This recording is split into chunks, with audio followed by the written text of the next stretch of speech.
একদিন পর Bangladesh cricket board Nazmul ইসলামের মতো একজন সৎ এবং যোগ্য পরিচালক পেয়েছিলেন, কিন্তু তিনি উচিত কথা বলার কারণে আজ তার বিরুদ্ধে কিছু খেলোয়াড়, তারা লর্ড নামধারী খেলোয়াড়, তাদের পারফরমেন্স সম্পর্কে আপনারা সকলেই জানেন।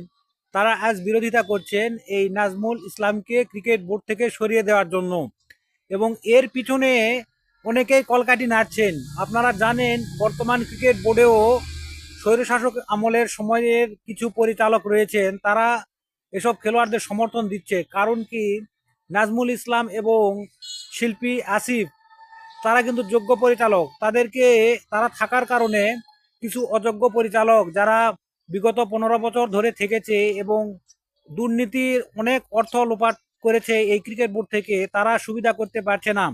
এ কারণে এসব খেলোয়াড়দের দিয়ে তাদের বিরুদ্ধে এবং তাদেরকে কিভাবে ক্রিকেট বোর্ড থেকে সরে দেওয়া যায় এটার তারা চেষ্টা করছে।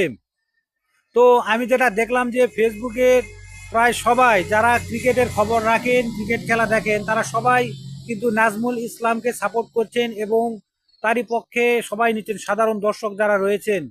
তো আমি যেটা মনে করি যে এই যে খেলোয়াড় যারা রাজনীতির সাথে জড়িত ছিল বিগত সময়, তারা নিজের সুবিধা পাওয়ার জন্য বিভিন্ন সময় তারা দেখা গেছে যে এই মাশরাফি বিন মুর্তজা বলেন, সাকিব আল হাসান বলেন, তারা যখন নির্বাচন করেছেন সেই সময় কিন্তু তারা এই যে তামিম ইকবাল, মিঠুন, মেহেদী মিরাজ, এরা কিন্তু প্রকাশ্যে কিন্তু তারা নৌকার ভোট করেছে।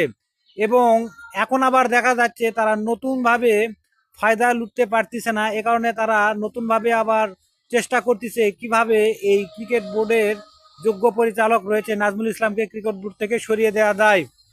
তো আমরা সাধারণ জনগণ অবশ্যই আমরা চাইবো যে যারা বিগত সময়ে অনৈতিক সুবিধা পাওয়ার জন্য ক্রিকেট খেলোয়াড় যারা রয়েছেন তাদেরকে যেন অতি সত্বর ক্রিকেট বোর্ড থেকে বহিষ্কার করা হয় এবং এসব খেলোয়াড়দের যেন ছাঁটাই করা হয় এবং তাদের বিরুদ্ধে যেন আইনত ব্যবস্থা নেওয়া হয়।